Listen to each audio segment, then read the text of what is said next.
मेरे प्यारे देशवासियों, जब पर्यावरण संरक्षण की बात होती है, तो अक्सर हमारे मन में बड़ी योजनाएं, बड़े अभियान और बड़े-बड़े संगठन की बातें आती हैं।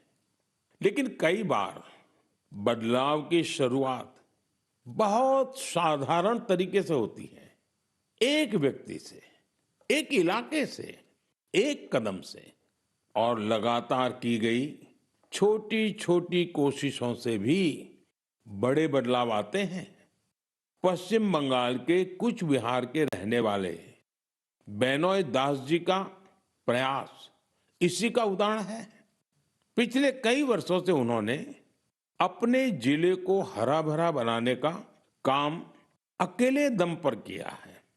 बेनोय दास जी ने हजारों पेड़ लगाए हैं। कई बार पौधे खरीदने से लेकर उन्हें लगाने और देखभाल करने के सारा खर्च खुद ने उठाया है।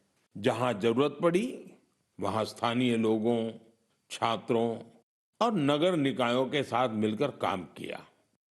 उनके प्रयासों से सड़कों के किनारे हरियाली और बढ़ गई है। साथियों, मध्य प्रदेश में पन्ना जिले के जगदीश प्रसाद अहिरवार जी, उनका प्रयास भी बहुत ही सराहनीय है। वो जंगल में बीट गार्ड के रूप में अपनी सेवाएं देते हैं। एक बार गश्त के दौरान उन्होंने महसूस किया कि जंगल में मौजूद कई औषधीय पौधों की जानकारी कहीं भी व्यवस्थित रूप से दर्ज नहीं है। जगदीश जी ये जानकारी अगली पीढ़ी तक पहुंचाना चाहते थे। इसलिए उन्होंने औषधीय पौधों की पहचान करना और उनका रिकॉर्ड बनाना शुरू किया। उन्होंने 125 से ज्यादा औषधीय पौधों की पहचान की। हर पौधे की तस्वीर, नाम, उपयोग और मिलने के स्थान की जानकारी जुटाई। उनकी जुटाई गई जानकारी को वन विभाग ने संकलित किया और किताब के रूप में प्रकाशित भी किया। इस किताब में दी गई जानकारी अब रिसर्चर, छात्रों और वन अधिकारियों के बहुत काम आ रही है। साथियों, पर्यावरण संरक्षण की यही भावना आज बड़े स्तर पर भी दिखाई दे रही है। इसी सोच के साथ देश भर में एक पेड़ मां के नाम अभियान चलाया जा रहा है। इस अभियान से आज करोड़ों लोग जुड़ चुके हैं। अब तक देश में 200 करोड़ से ज्यादा पेड़ लगाए भी जा चुके हैं। ये बताता है कि पर्यावरण संरक्षण को लेकर अब लोग ज्यादा जागरूक हैं और किसी न किसी रूप में अपना योगदान देना चाहते हैं। मेरे प्यारे देशवासियों, मैं आप सभी की एक और बात के लिए बहुत सराहना करना चाहता हूं। वजह है मिलेट्स, यानी श्री अन्न। मुझे ये देखकर खुशी है कि श्री अन्न के प्रति देश के लोगों का लगाव निरंतर बढ़ रहा है। वैसे तो हमने 2023 को मिलेट ईयर घोषित किया था, लेकिन आज 3 साल बाद भी इसको लेकर देश और दुनिया में जो पैशन और कमिटमेंट है, वो बहुत उत्साहित करने वाला है। साथियों, तमिलनाडु के कल्लकुरिची जिले में महिला किसानों का एक समूह प्रेरणा स्रोत बन गया है। यहाँ के पेरिया पालयम मिलेट एफपीसी से लगभग 800 महिला किसान जुड़ी हैं।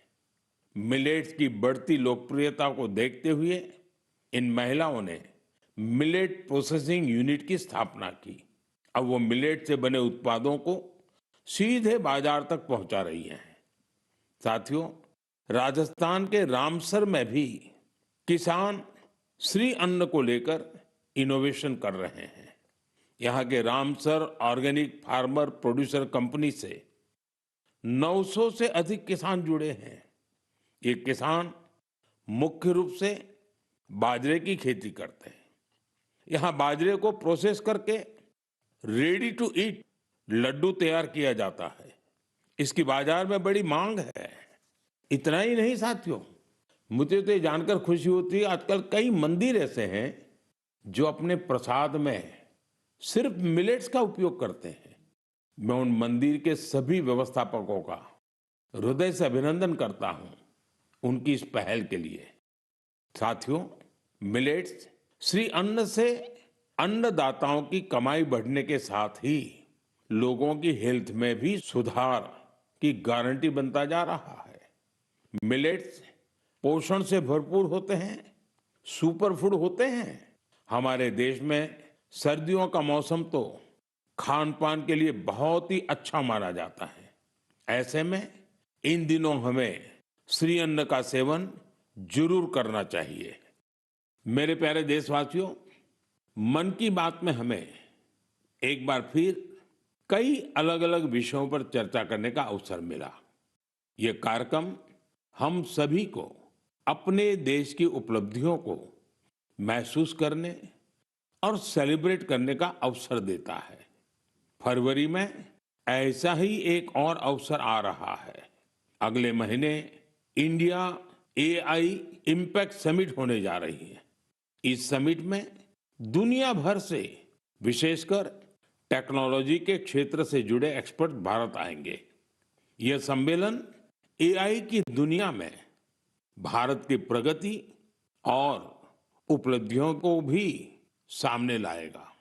मैं इसमें शामिल होने वाले हर किसी का हृदय से अभिनंदन करता हूं।